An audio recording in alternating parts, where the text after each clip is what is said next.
안녕하세요. 외국인을 위한 한국어 교실 글쓰기 수업을 시작합니다. 문법 편입니다.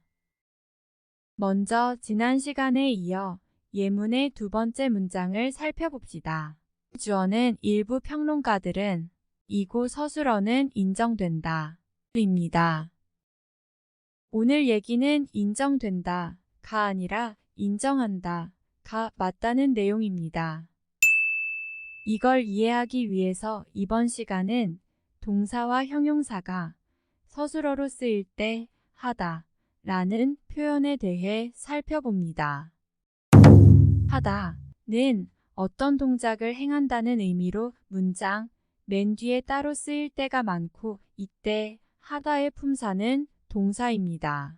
같은 의미를 가지면서 동작 바로 뒤에 하다를 붙여 쓸 때도 많아요. 이때 동작과 하다가 붙은 말 전체가 동사입니다. 이들은 한국어 사전에 나오는 동사의 기본형입니다. 그런데 같은 뜻을 가진 기본형이지만 되다 라는 말이 붙기도 합니다. 오늘은 먼저 하다와 되다의 차이를 살펴봅시다. 한국어 문장은 능동 문장, 그리고 피동 문장 이렇게 구분되기도 합니다. 능동 문장은 주어가 자신의 힘으로 동작할 때, 그리고 피동 문장은 주어가 남의 힘으로 동작할 때의 문장을 가리킵니다. 오늘은 간단하게 하다와 되다로 끝나는 동사의 사례만 살펴봅시다. 아까 봤던 생각하다, 판단하다, 추정하다 같은 동사는 모두 능동을 나타내는 서술어입니다. 예를 들어 주어가 철수는 이고 동사가 현재형이라면 철수는 뭐뭐를 또는 뭐뭐라고 생각한다, 판단한다, 추정한다 이렇게 쓰겠죠? 이때 생각하고 판단하고 추정하는 것은 주어 자신의 힘이 작용하는 동작입니다. 그런데 하다 대신 되다를 쓰면 피동 문장이 됩니다. 이때는 주어의 힘이 아닌 남의 힘이 작용하는 경우입니다. 예를 들어 철수는 영희의 말이 맞다고 판단한다는 문장에서 판단하는 것은 주어인 철수의 힘이 작용하는 것이므로 능동 문장입니다. 이에 비해 영희의 말이가 주어가 되고 판단한다 라고 서술어를 쓰면 영희의 말이 스스로 맞다고 판단한다는 뜻이 되어버려요. 하지만 영희의 말이 맞다 틀리다 판단하는 것은 철수를 비롯한 다른 사람들, 다시 말해 남의 작용이니까 판단된다. 이렇게 써야 합니다. 자, 이제 아까 본 예문에서 무엇이 잘못인지 확인해 보죠. 주어는 일부 평론가들은 입니다. 그런데 서술어는 인정된다. 다시 말해 피동입니다.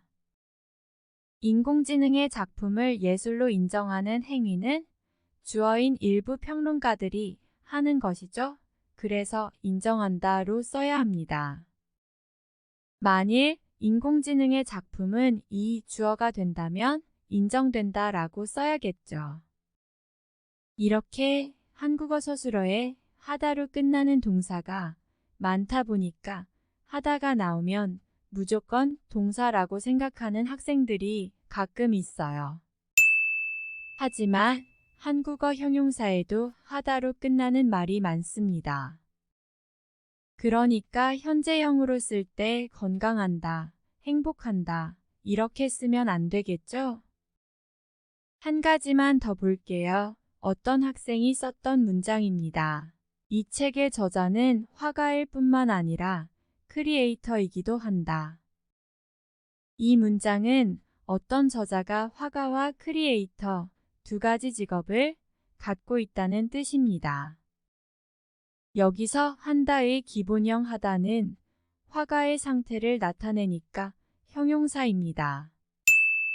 따라서 형용사의 현재형 하다를 그대로 써야 합니다.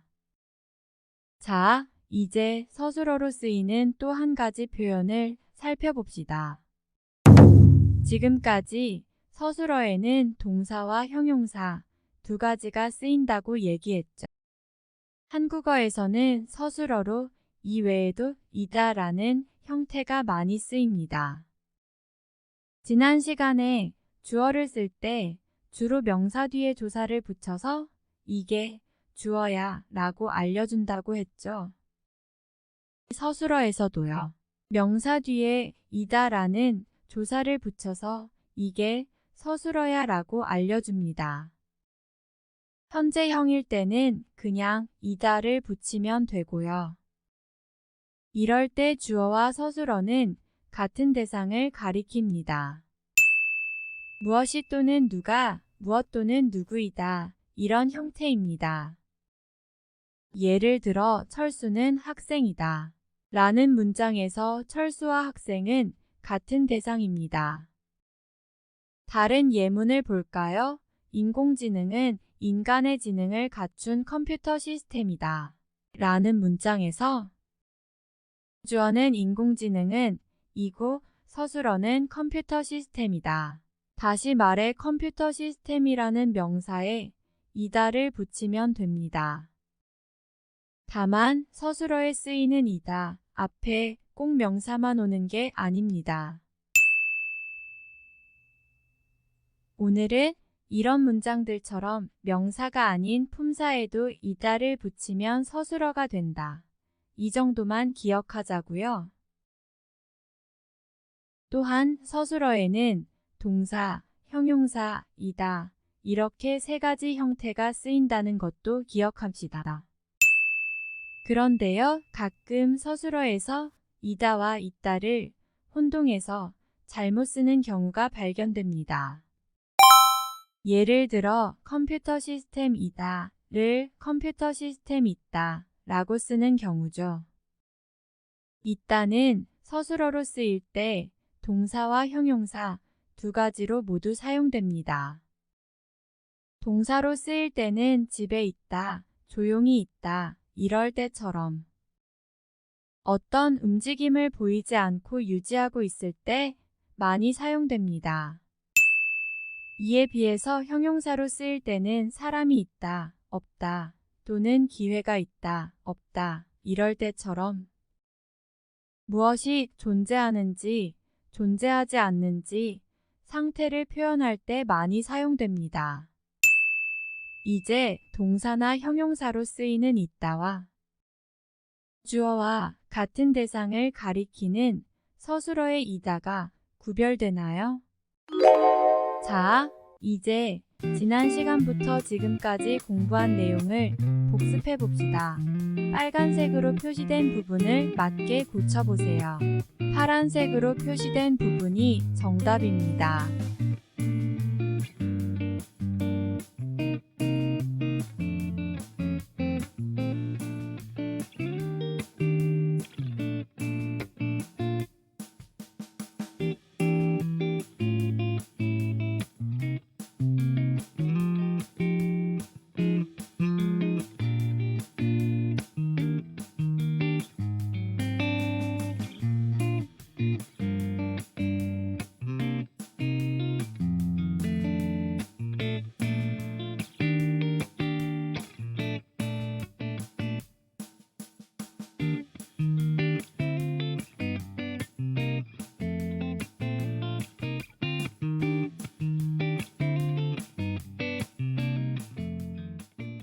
모든 문제를 잘 맞췄나요?